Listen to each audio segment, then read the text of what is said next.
પિમ્પલ્સની અને એકને સ્કાર્સની બહુ જ પ્રોબ્લેમ હતી.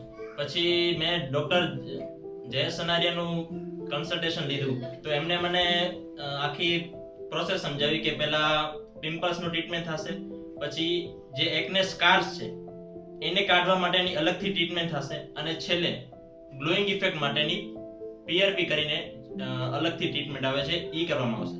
તો મેં ટોટલ 5 થી 6 આઈ થિંક લીધા છે સિટિંગ્સ.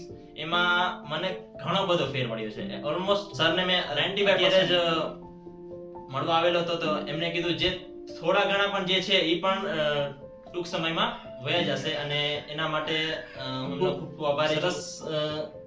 રિઝલ્ટ મેં ધાર્યું પણ નહોતું, તે છતાં પણ મારી સ્કિન એકદમ ઓલમોસ્ટ ક્લિયર થઈ ગઈ છે. એના માટે thank you to doctor Jayesh sir and whole Sparsh team.